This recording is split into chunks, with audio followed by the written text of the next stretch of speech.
Welcome to Practical AI. If you work in artificial intelligence, aspire to, or are curious how AI-related tech is changing the world, this is the show for you. Thank you to our partners at Fly.io, the home of changelog.com. Fly transforms containers into micro VMs that run on their hardware in 30-plus regions on 6 continents, so you can launch your app near your users. Learn more at Fly.io.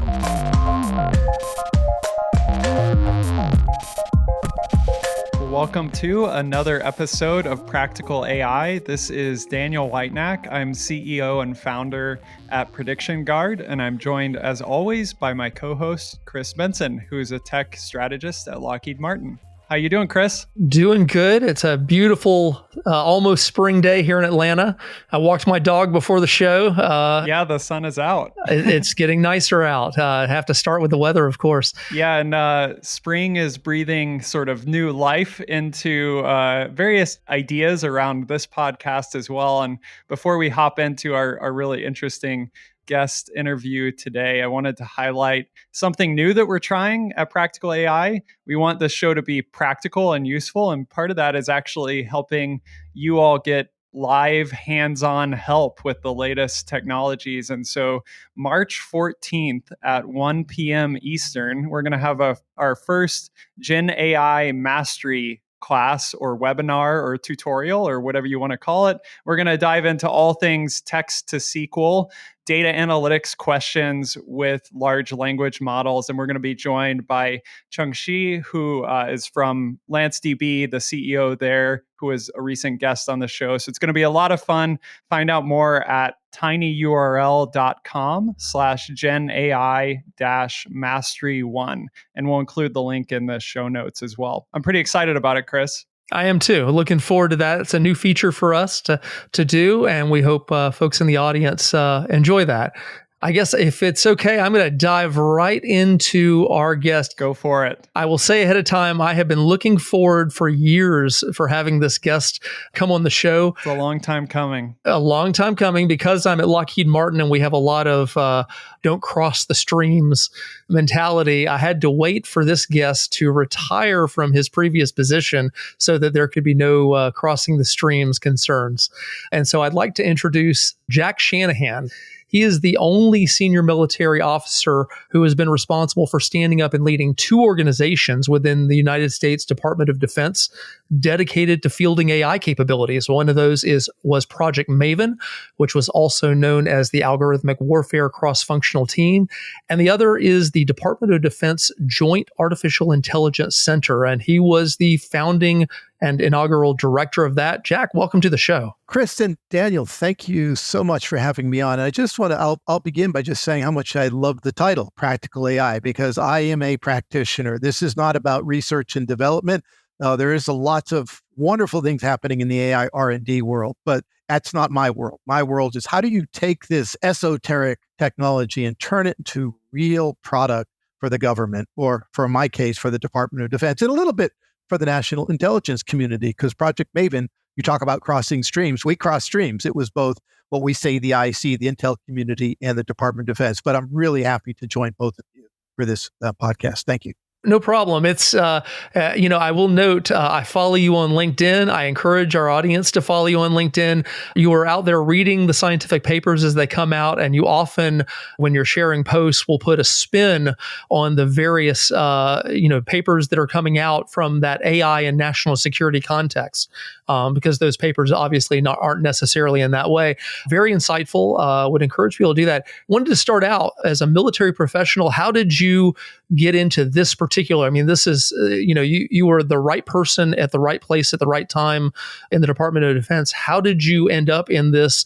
What caught your attention, and how did you get going on this story? Yeah, I guess what I would begin by saying is I spent 95% of my career not working on this, because I started in actually fighter aviation for the first 15 years of my military career. I spent 36 years in uniform, retired in the summer of 2020. And then from the flying piece, I've was charged to go run an intelligence organization. And then I did a command and control wing, and then a flying wing out in Nebraska, and then did a command down in San Antonio, which was about intelligence, surveillance, reconnaissance, and policy positions and other positions in the Pentagon. So this was not my destiny, my path, as we say from the beginning. However, when we got to that point where I came back as a 3-star into the Pentagon in something we call the Undersecretary of Defense for Intelligence, I didn't walk into that job with AI is on my plate, as we say. I left that job with AI dominating everything I did, every single waking moment, and most of my non-awake moments, nightmares, dreams, whatever you want to call it. As I say, I cut a long story very, very short by saying we had an intractable problem. And we had intelligence analysts looking at full motion video coming from drones. And there was more drone video than at any point in history, hands down. The intel analysts just couldn't do it. They couldn't spend enough time in a day. As I used to joke about at the time, they would have some sort of energy drink next to them and probably some chewing tobacco, trying to just, this mind-numbing work of looking through this video. It was just, first of all, we're going to run out of people. But two, we were going to get more and more collection, not just full motion video, but from other assets, as we say, to include unclassified open source information. And it was a success catastrophe. More collection from more places at more classification levels than at any other point in history, period. And so what could we do? And we could not find a technology that was ready to be fielded in the Department of Defense. Again, wonderful research and development work that was going on and goes on as we speak today. So we turned to commercial industry. In fact, we turned to Silicon Valley, and they said, yeah, we've got something that could probably help you. And it's called computer vision, natural language processing. And that's where the journey began, to be honest with you. And we formally stood up in April of 2017. It's hard to believe it's been 7 years now on that journey. And then we were off to the races. And I did that for just about 18 months. And then I was asked to stand up the Joint AI Center, or the JAIC, which was to take on everything that we weren't doing in Project Maven. Project Maven was about intelligence, but the entire department needed to start bringing in AI in everything else the department does. And there was no mechanism for doing that. Each of the military services had something going on, but I would call them pilot projects, small scale pilots that could not cross that valley of death. So the whole point of this new organization was, let's get going. Let's get going at scale. Fast would be very good. Fast and at scale would be superior. And that's what this was all about. It was speed and scale. So that is how I ended up at the JAIC after having done Project Maven. And we had to stand up and argue. As I say, I've decided it's no longer tongue in cheek. I actually was the CEO of 2 AI startups in the Pentagon.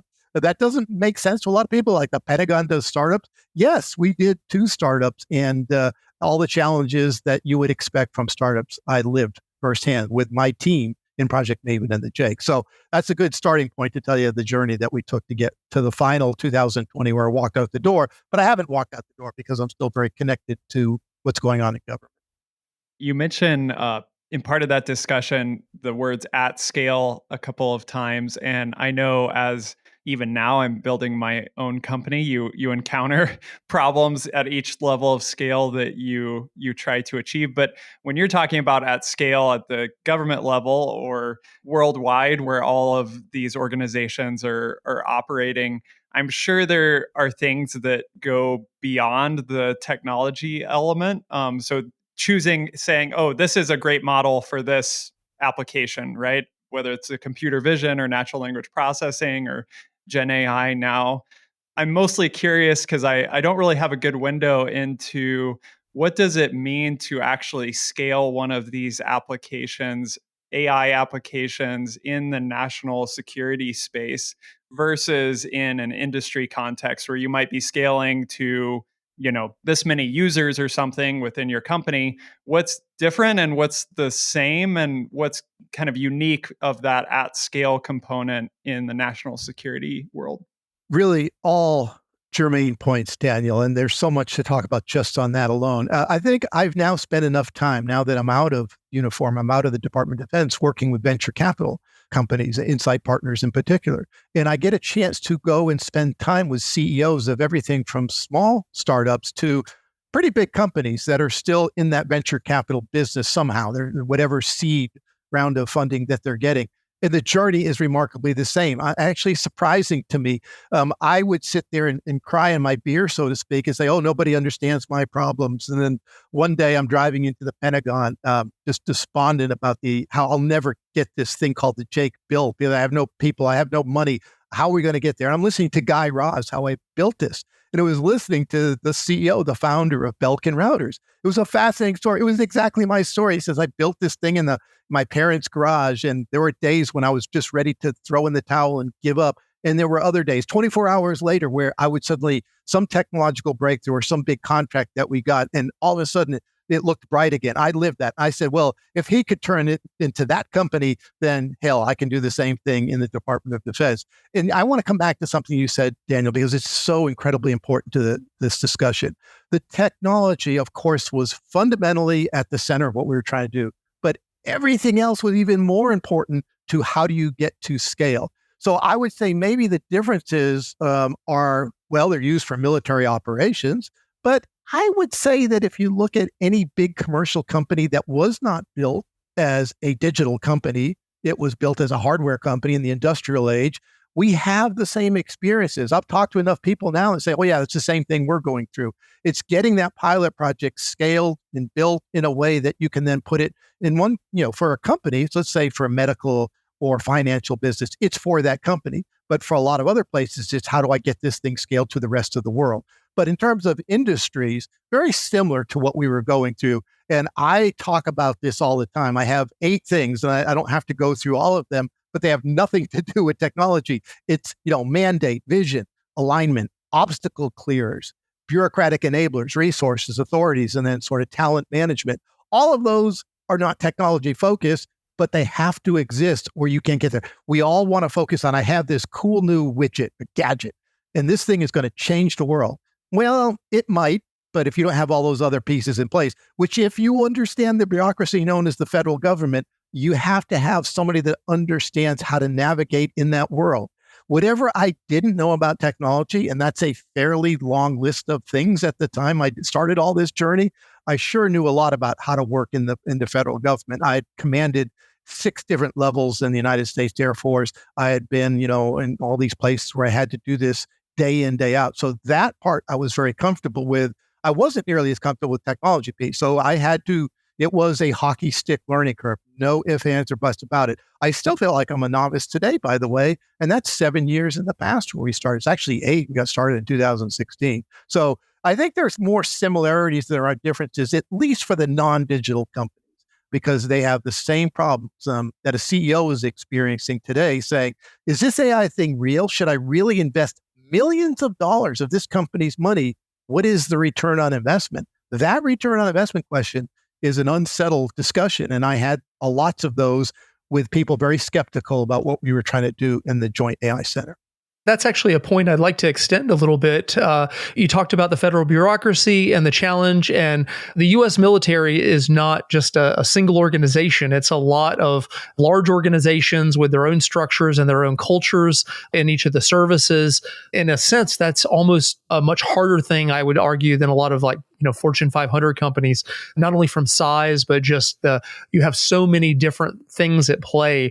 When you're taking something as new and as hyped as AI is, so having both the potential of the technologies that are being developed, but with a lot of hype thrown in on top of that, and those skeptical people in different organizations within the larger, how do you navigate that to make, you talked early on about the velocity being so important, velocity at scale. How do you navigate that in a large organization? What are some of the lessons that you learned on that? Because normally we see such slow change, the American people see such slow change in other nations too, in their governments, at least that's the perception. You did a lot in a very short amount of time. How did you navigate that? Very carefully. It was hard. It was hard to do it. But Chris, I'm going to come back to the word that you said. And to me, I would put this at the core of everything I was trying to do, and that's culture. You're trying to change the culture of an organization. And the thing about the Department of Defense, I'm not going to say it's completely unlike a lot of big companies, but I think there are big differences because when you talk about the Department of Defense, there are cultures within cultures within cultures. There are military unit cultures. There are service cultures. There's an Office of the Secretary of Defense culture. There's a Pentagon culture. Foreign as that culture is, it is a culture unto itself when you walk into that building every morning and leave at the end of the day, dark on both ends. So this culture piece is difficult to figure out how to change that. So what you have to do is just persist for days, months, and years at a time and saying, join me, come on this journey with us. And there'll be a lot of resistance to that because, not surprisingly, when you talk about warfighting, the Department of Defense is still largely a risk-averse organization. It has to be because lives are at stake. We're trying to take a culture and change it in a way that people are just not comfortable with because of the hype, because they don't understand what AI really is. To them, they keep hearing miracle whip, miracle, miracle whip, this thing that we're just going to take out of the jar and spread on a couple of pieces of bread and all will be well with the Department of Defense. It just doesn't work that way. So this idea of changing culture from a bottom layer, top layer, middle management layer, it all has to be done simultaneously. And part of this culture is, and this is why when I talked about what you need is not just the bureaucratic enablers, but the people who are obstacle clearers. And I put them in three categories. The classic disruptors, which the Marine Corps colonel that ran Project Maven, Drew Kukor, was absolutely positively one of those. You also need the people that clean up the broken glass that comes from the disruptors. And we had a lot of people that were capable of doing that. And then I have the networkers. These are the people that a lot of times are what we would consider middle management. They get disparaged, but to me, they're the key to success. They're the people that know how things get done in the federal government. They go have a cup of coffee with the budget person. They go have a cup of coffee with a service general officer, and they work the networks that they've established over years. And if you find somebody that can do that effectively, you're going to do much more than people that just think sheer force of will alone will change culture. You really need some ratio of all those three types of people. And the ratio will change over time, which I found in Project Maven, we need the disruptor, period. We had to force feed this down the throat of the Department of Defense. Hard to do. But over time, as I got into the JAIC, I needed more of the people that could do the networking and that would, do a little bit of disruption, but more it was about cleaning up some broken glass, but really moving faster and faster. So culture eats strategy for breakfast. It always has. It always will. You have to put culture at the center of any technology project. Well, Jack, I really love how we're getting into a lot of these culture, strategy, talent sort of subjects, which is really key and practical across a lot of organizations that are trying to adopt this technology. One of the things that you mentioned, which kind of caught my ear, is there's people involved, in particularly in the context that you've been working in, that do have a true valid concern around risk of these technologies. Like, hey, people's lives are on the line and we care about that, which hopefully they should care about that, right? So after working in these environments for a while and bringing new technology to sort of risky situations, for a lot of those people out there that are also navigating, maybe it's not people's lives, but maybe it is like real impact to people's lives and integrating AI systems around automation or really sensitive subjects like finance and healthcare and other things. Do you have any learnings or thoughts from your experience of AI in risky situations or with sensitive data that you'd like to highlight, and how that played out in your situations and what you learned over time? Yeah, Daniel, I would say this is something we talked about pretty much every day. Now, Maven was a little different because we knew the problem from the beginning. That problem could not be solved in any other way, so we knew we were going. But when I got into the JAIC, the conversations we had were generally along this line. We're going to start with lower risk, lower consequence use cases, solve those, learn from them, and then slowly move up the ladder, maybe even fast go up the ladder, depending on what we were talking about, to get into those higher risk use cases.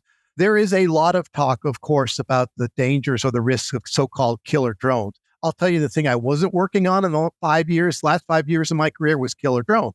I had nothing to do with those because they were too high risk, too high consequences. And we had to understand how to actually do AI before it started getting to that. So we started with things like predictive maintenance, or there were some medical initiatives that we were taking on.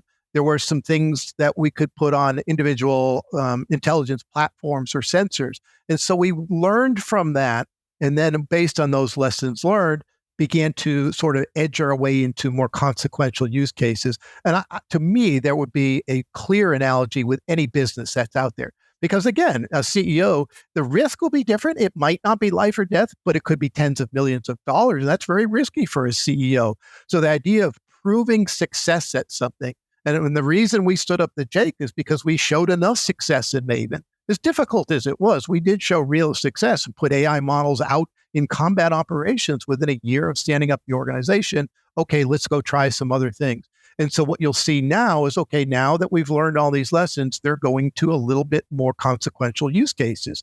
Maybe AI-enabled autonomous drones, and maybe not lethal drones, but autonomous drones. And then you'll start seeing this. In fact, you can kind of see some of this playing out in Ukraine as you look at the headlines, what they're doing with drones on both sides right now. So to me, it's like starting with something that's manageable, get your arms around it, learn what it means to build a data management pipeline. Because what I've found in the DoD, hands down, what stopped people cold when trying to start AI projects was data.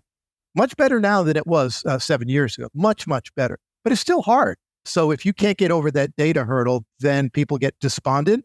They can't reconcile what they're hearing about the hype with the challenges of doing it for real.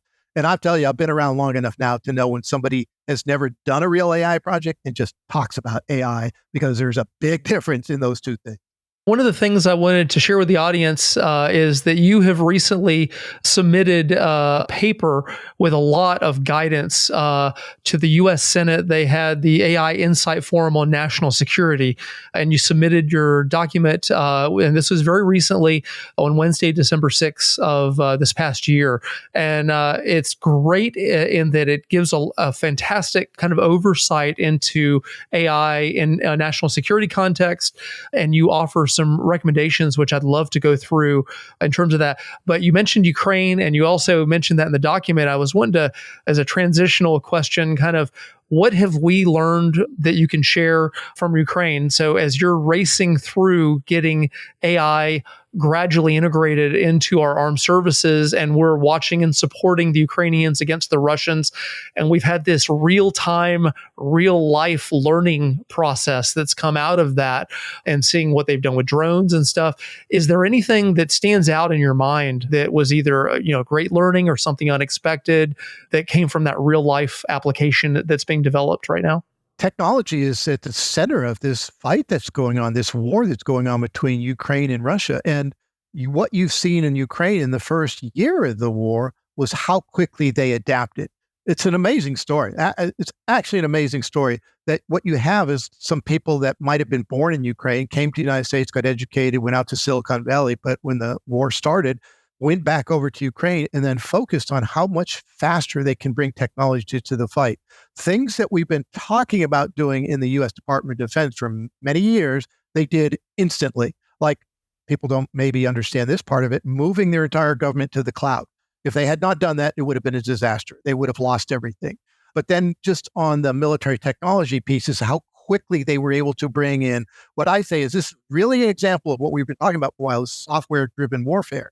It is moving that fast. And it's not to imply that technology, of course, is no longer relevant. It's as relevant as ever, but technology that is software defined is a different kind of technology. And that's how Ukraine has been gaining an advantage, is by moving faster than the Russians and adapting much faster. And the drones are the best example of this. It's crazy to see what they've done. The idea of bringing in 100,000 drones, some of which are first person view, and you're watching somebody wearing these goggles drive a drone with explosives on it into a Russian tank and blow it up. So there are a lot of lessons. Now, no two conflicts are exactly the same. So we got to be careful about the fungibility of lessons learned. But I think there are so many lessons that will apply to conflict for the next 10 to 20 years. And this idea of being smaller, smarter, cheaper, attritable, networked, and even swarming, it's playing out in Ukraine as we speak. Now, is that going to make the difference between winning or losing the war? Well, I think it's made the difference in not losing the war. It's much harder to win the war because you're up against Russia. It's a very difficult fight that they're up against. But what we're seeing is technology used in such imaginative ways. And it's this weird juxtaposition of World War I-like trench warfare with AI-enabled systems, Maven-like capabilities that are being used to find targets, spot targets, and send artillery against targets. So you're seeing what a lot of us thought was coming, and it did happen, it is happening, about how quickly you can adapt to the changing conditions of the battlefield, or I would say battle space, because cyber is part of this as well. Electronic warfare is really important right now because it's killing Ukrainian drones. The Russians are very good at electronic warfare. So now the Ukrainians are trying to adapt based on what's going on. So we have to listen to those lessons and apply them to the U.S. Department of Defense. And by the way, and I'll stop here, is I think what you're seeing is the Replicator initiative, which is buying thousands of drones of various sizes and capabilities, is in a large part, I think, based on the lessons that they're absorbing from what we see in Ukraine. I wanted to go back for a moment to software-defined warfare. There is the paper that you just referenced that you wrote with Mr. Mulchandani, if I'm getting his last name pronounced correctly, who is your CTO at the JAIC, and I believe he's the CIA CTO at this point. He is. That was quite a landmark paper. Ironically, for those of us who are in industry and maybe not military related at all in the audience, you're used to Daniel and I always talking about, AI is still part of the software. It's all bound together. You can't do AI without the hardware and the software and the systems written together to make it practical AI that's usable. And you really went there in software-defined war. It's called software-defined warfare, architecting the DoD's transition to the digital age. And it was quite a landmark paper for those of us in that industry because it really laid out the future of how software needs to be integrated. Do you have anything that you wanted to comment on about that? Just given, I thought it was very important to anybody concerned with AI in the DoD. And it was really written by Nan Mulchandani after his experiences in Department of Defense with the JAIC. Then he left, and before he took the CIA, he had all these ideas germinating. And he said, you know what, I'm going to write about this. And we're co-authors, but he's the author, I'm the editor, and I placed the operational imprimatur on that report. And it's so important because it represents all the commercial software industry best practices that need to be brought into the Department of Defense. And what's sad about this, Chris, is, to your point, is if you're in commercial tech industry and you were to read this report, you would be flabbergasted that the department's not already doing all these commercial best practices, which are just the way of doing business. Microservices, platform as a service, software as a service. It's just so foreign to the Department of Defense. Getting there, it's come a long way, but that's why he wrote that paper. It is a blueprint and say, we can talk about, this is what Nand and I used to have these conversations toward the end of my time there. He said, we can talk about AI till we're blue in the face and it's a wonderful conversation. But unless you make the Department of Defense modern, in digitally modernized, which includes data best practices and do all the things that's in that software-defined warfare report, AI will be meaningless. You'll never get there, at least not at scale. And by the way, I am now a member of the Atlantic Council's Commission on Software-Defined Warfare. So they've taken that mantle and are making it the centerpiece of all these recommendations they're going to have. So it's a really important piece. And I thank Nan because, as I'll say, for as long as I talk about this, Nan changed that organization the day he showed up, because he understood there was a different way that we had to be doing business than the standard traditional Department of Defense way.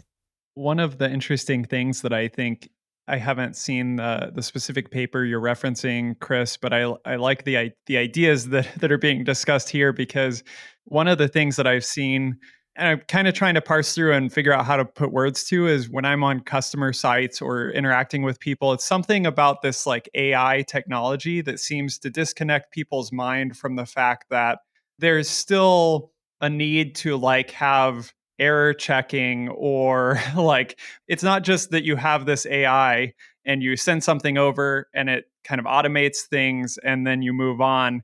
There's still the idea of a software application, and there's still a call to, at the minimum, to an API that maybe you need like retries around, or some sort of health checks or backups or this sort of thing. Does that perception hold water in terms of what you've seen, Jack, as well? And you were talking a lot about culture. Any recommendations for those kind of dealing with this fact of like swapping software for AI versus embedding AI in software? Yeah, completely resonates. It absolutely resonates because this is, I even say maybe this is going a little bit too far, but I don't think it is. And Ukraine's validating this, by the way. The next conflict is going to be an API-driven conflict. If you get that piece right and you can update faster than your adversary on this idea of software-driven warfare, you will have a competitive advantage because the battle speed, let's face it, you put out an AI model and you never update it, then you might as well have never done it in the first place. The idea of the battlefield is going to change, the battle space will change, but also models will drift and all the other things that happen. They get exposed to different data, new data, whatever. You're going to have to do a continuous integration, continuous delivery, or deployment. That's part of this. But you can't do that in the traditional way of doing it, which is you have an entire weapon system that you have to pull apart, completely pull apart, rebuild, and put back out again.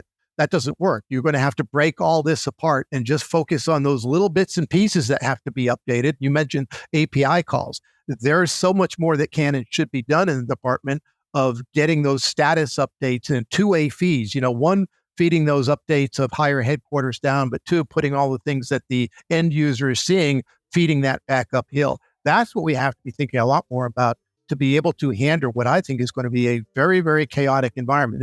This AI, however great it may eventually become, does not change the fact, as I said in my testimony, that warfare is a very chaotic, non-linear, dirty, ugly place, and it's horrible that we have to go to war. But this technology could provide that competitive advantage that makes a difference in a future fight.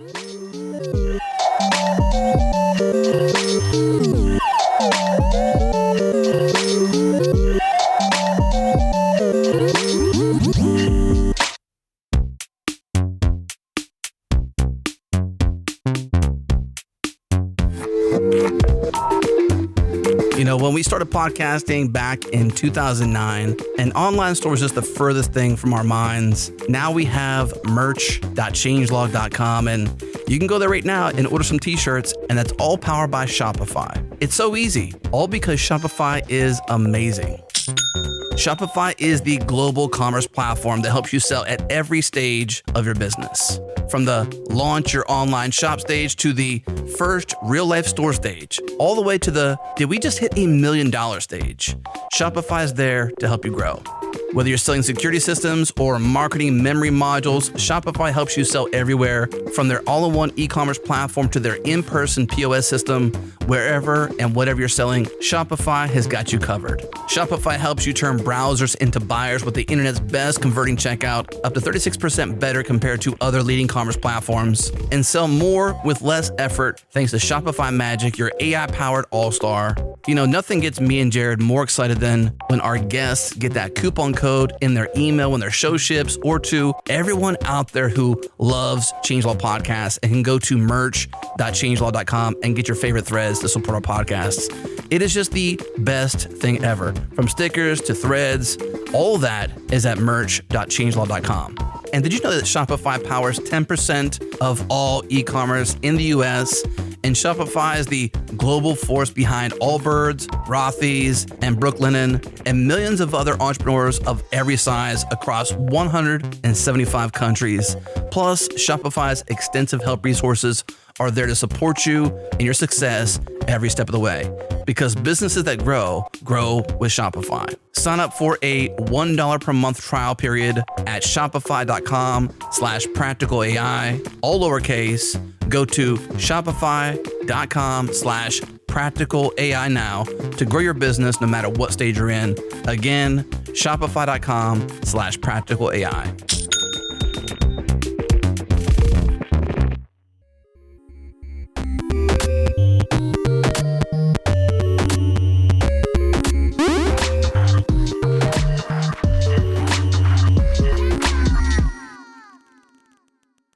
To extend what we were just talking about right before the break, you kind of finished talking about the study of warfare being asymmetric technology advantage. You talk about that in your paper and just the challenges, and you've talked about integrating in these latest, greatest technologies.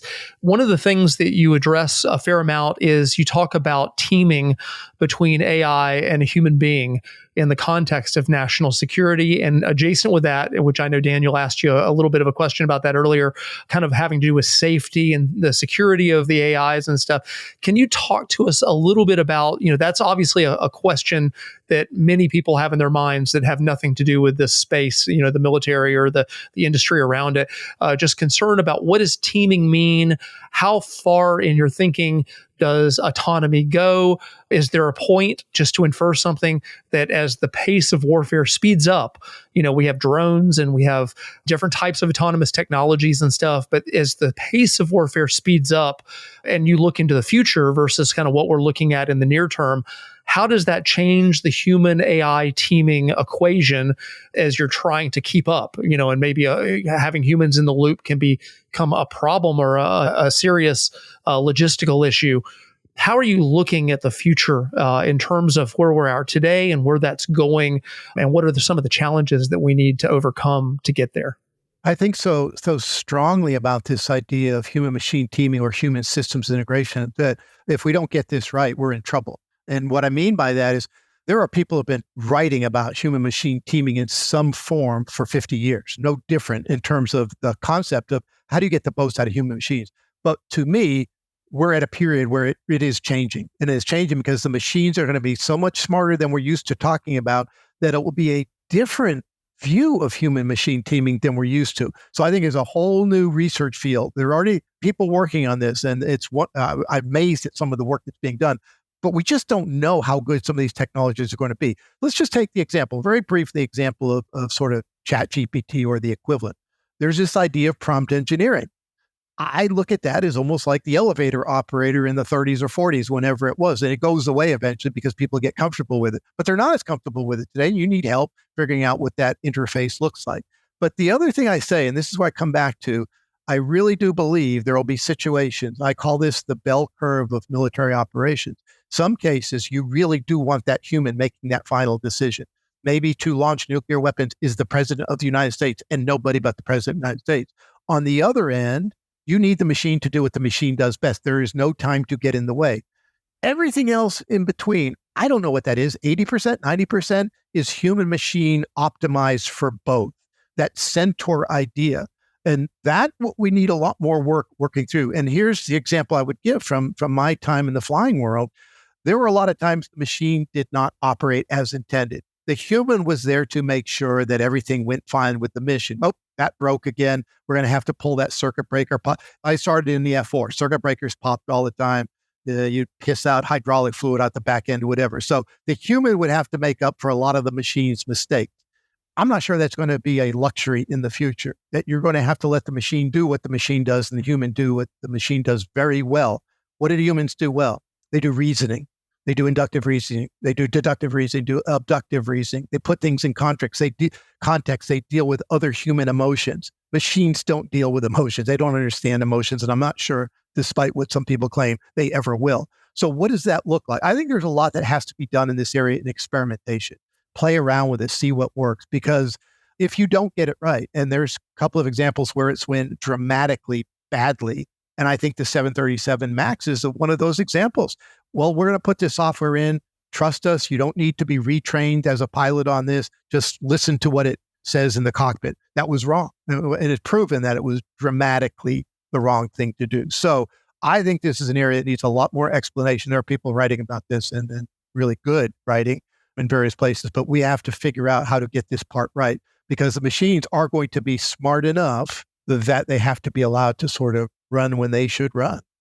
We're seeing both modern models are getting so impressive in certain areas, in certain capabilities. There's a lot of hype around them. They can't do everything, but what they do, they tend to do quite well, recognizing that there are hallucinations and other technical issues to be worked through over time.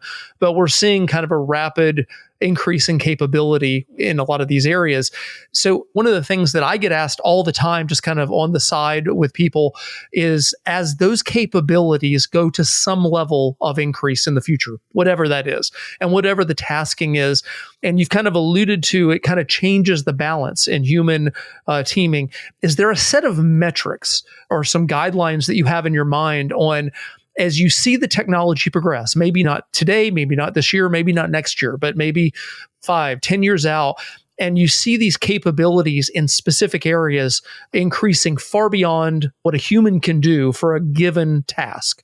How do you rebalance? How do you assess that? You talk about assessments in your paper as well, so that you say, this is one of those moments where you let the model do what the model does really well because it does it faster. It does orders of magnitude better than a human could do in the same amount of time. How do you make those assessments? Because I think that for us humans with emotions around technology and warfare, I think that causes a lot of concern. It seems to be the foundation of many questions that I get asked. How do you make that metric judgment on those adjustments to the culture of how we interact in that way, kind of the way we think about it? Yeah, a few thoughts on that. And while I remain an AGI skeptic, I do believe these machines, these AI-enabled or smart machines, will get so good. The human interfering with the machine could be a worse outcome than human-machine together. And the example that I've heard, I think it was Gilman Louie raised this about AlphaGo and the Move 37. If a human was there to override the machine, it would have lost the game. The machine said, no, you really do want to make this move, leave it alone, and it won. So that's an example of humans are going to get to the point where they've got to be more comfortable with this technology. And they're not necessarily today. Why? Because just like when I use ChatGPT, whatever version of a large language model, it does get some things still very wrong. Maybe the ratio is only 10% versus 20% just a year ago. But if that 10% is dangerously wrong, then do you really want that in military operations? Not yet, you don't. So how do you do that? This is the core of your question. To me, it is test and evaluation. It's experiment. It's putting it into the hands of users as an MVP, a minimal viable product, which again is a little bit different than, or a lot different than the way the Department of Defense has fielded systems in the past, where you fielded a system when it was as close to perfect as you're going to get, which may have not been perfect, but close enough for government work, as we say. But in this case, you need to put things in the hands of users sooner rather than later. This is why I'm a big fan. Despite my reluctance to say we should not be using large language models for putting items in the presidential daily intelligence briefing, you should have all sorts of experimentation being allowed in all these federal government organizations and agencies. In fact, the White House executive order on AI says, go try this out. It does. It basically says, go do it. So I'm a fan of the experimentation, what we'd call sandbox experiments, put it in users' hands because we don't know yet. But part of that is core test and evaluation. We do not want to short circuit test and evaluation. And why is this so important? Because I think that's where we're going to see the biggest risk, at least initially. Some risks are going to be hard to figure out until you use them in an operational world. We just know that, just like in commercial business. Some things are going to surprise you. But that's why you then update the models, because you learn. But in that early stages of design and development, before you get to the fielding part, there's this thing that we have done really well in the government for many, many years, especially on the hardware side. It's called test and evaluation. That does not go away when we talk about AI. In fact, AI is still novel enough that I think it's more important than ever to spend a lot of time on the T&E. Doesn't mean you're going to go slowly relative to sort of putting out other things, but I am a little bit cautious about moving too quickly on some of this because we just don't know what those risks are yet. So there's a lot of work going on, including some things I've been working on a risk management framework for AI systems in the military. Because this risk, it is a hierarchy, right? There's one end, there's AI-enabled nuclear weapons, really, really bad. On the other end, there's process automation for a finance system that touches nothing having to do with warfighting. Negligible risk, move really fast on that one. And then a lot of things in the middle, you've got to do test and evaluation to determine how many risks there are, and then come up with risk mitigation strategies. I'd love to weave a couple things together from what you mentioned in your testimony. One of those having to do with a concept which I thought was really interesting around techno-economic net assessments. And I think there's a lot of people, so I'll ask you to maybe explain what you mean by that. There's probably a lot of people that see news articles about, oh, this country is ahead of this country and this type of AI, whatever. And of course, you see articles about, oh, China, whatever company in China bought up this many GPUs or like other things like that. And depending on where you're at, you get concerned. But it's all sort of very amorphous and it's hard to really grasp where countries are in terms of the AI stack and their their capabilities. And the other thing that you mentioned in the testimony is encouraging the DoD to take bigger bets. And I imagine that that's also connected with sort of making sure that our techno-economic net assessment is sort of on the upward trend. Could you talk a little bit about those ideas and maybe how they're connected and how you would love to see those kind of big bets going forward? Yeah, if anybody was not in the government and skimmed through my testimony, they probably would have went past that paragraph and not paid any attention to it. There's a reason I put it first. It's that important. It really is the center of attention. And that is, let me put it in terms of, say, one commercial company competing against another commercial company in the same general business space. CEO of one is always looking at CEO of two, saying how much faster are they moving? What special sauce are they bringing into their product that threatens our market dominance? This is going on every day in commercial industry. Well, it's also going on between states, in this case in AI. So the problem is with states is you can get a lot with industrial espionage, but it's a little harder to do when you have a nation state like China. And both sides, the United States and China, are talking about how much they're each doing in AI, but how much is reality and how much, again, is the hype? Well, you need a lot of intelligence assessments. And I found this out from my earliest days in Project Maven, where I would ask these questions about, okay, and I'm going to stay very unclassified here, the People's Liberation Army, what does their AI stack look like? The intel community is not spending any time collecting on, or at least they weren't at the time because nobody told them to. What is a GPU? Okay, well, we know where we have to start this conversation then is, what does their compute look like? What do their models look like? Are they using open source or who's building them for China? What does their talent base look like? So this idea of not just technology, but then equally important on both sides, US, China, or US, Russia, whatever you want to say, is what are they doing with the technology? What are they building new operational concepts? Are they actually reorganizing?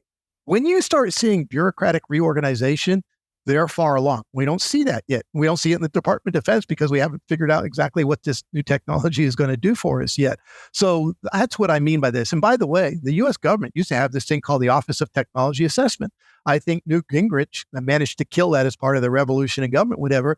Now there's some serious work to bring something like that back.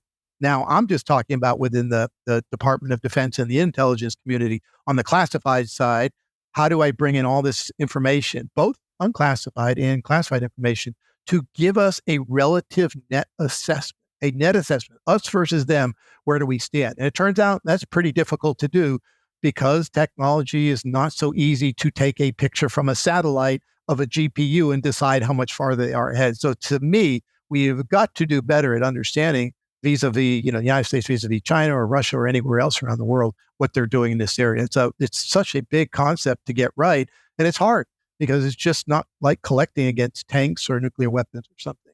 I can't see it anymore. And as I say, there's no fluid coming out of a building somewhere to tell me that they're working on a particular project, whatever. Well, Jack, we have covered so much material here, and time that we've been talking has flown by. I think we're going to, if you're willing, we're going to have you back on the show because there's a lot that we haven't been able to address yet. As we finish up, I'm kind of thinking in the background about culture and what you were talking about and just the massive organizational and even national change that we're doing here in the United States in government and military and intelligence. It's changing the way that we are looking at the future of warfighting. You mentioned in your paper the joint warfighting concept, which I'm very familiar with, and I believe there is an unclassified version out there that we'll add into the show notes. But it's changing the way we think about all that we do with the military and intelligence, and I think AI is a big part of that. As we wind up, do you have any?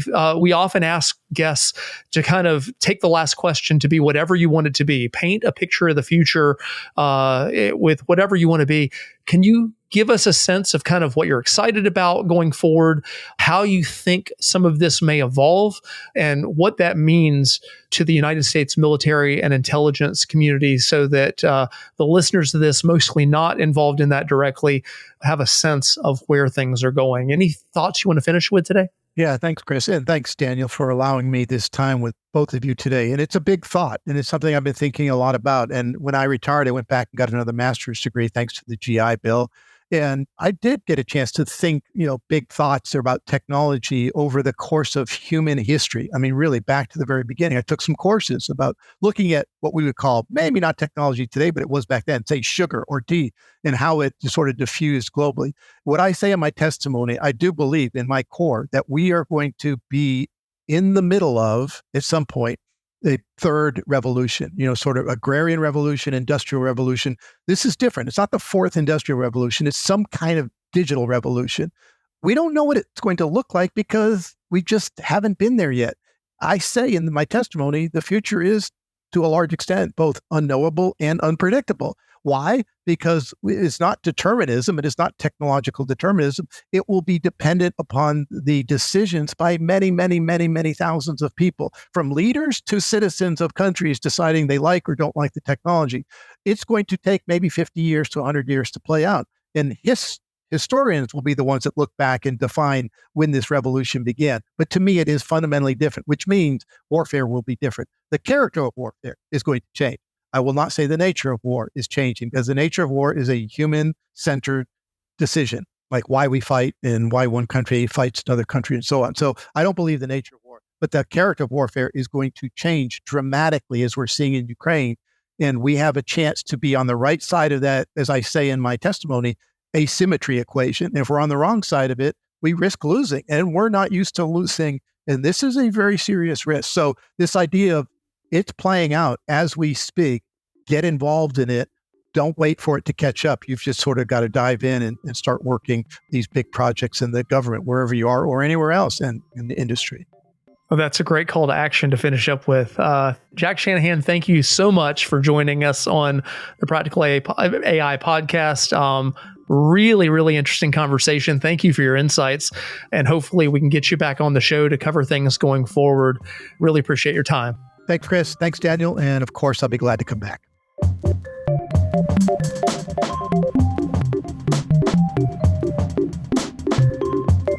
All right, that is Practical AI for this week.